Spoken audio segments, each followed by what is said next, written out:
Hello everyone and welcome to Module 10, Peer Editing for LOS 299, Writing in the Major. So since we're on Module 10 and we're in peer editing, it means we are almost to the end of the semester. So I'm really excited to read your guys' final drafts.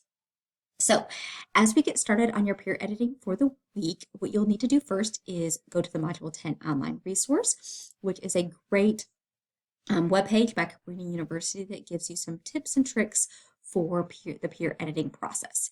The next thing is to look at the tips for formal writing and common issues. So these are things that I have seen over the years that are common mistakes that happen when people are trying to write research papers. So use this also as a guide for things to look for in your peer editing process, along with whenever you guys are finishing up your own drafts as well.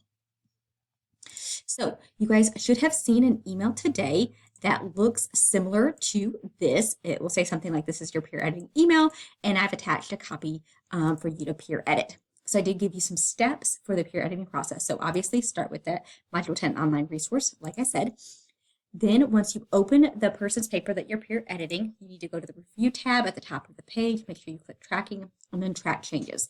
This is really important because this ensures that I can see what edits you have suggested, or if you need to use comments.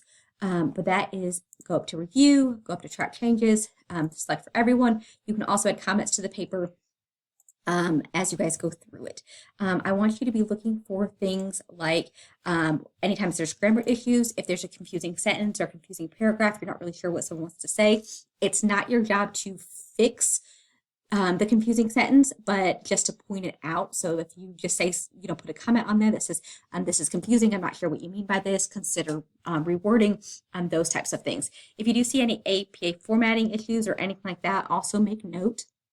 The other thing I want you to make sure that you make note of is if their thesis was clear and supported by the information in the paper. So just at the very end in track changes, it'll show up in red. Just make some comments about, whether it was a good thesis, whether it was supported, whether you've been able to find the thesis, and kind of just how their overall paper was organized, if there were any issues with that.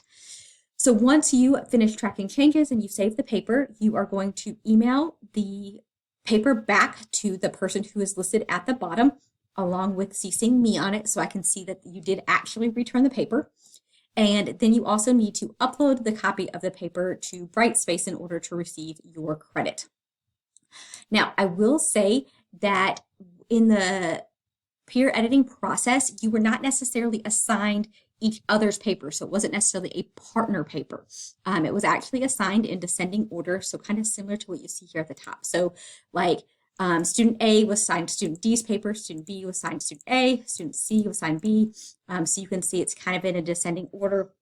And I did this for a couple of reasons, with the main reason being that a lot of times in the peer editing process, if you get a partner paper and you guys each are reviewing each other's, you tend to not want to give good feedback because you're afraid that they'll give too much feedback on your paper. So this kind of does away with that because it's not like a one-for-one, a tit-for-tat on the peer editing process.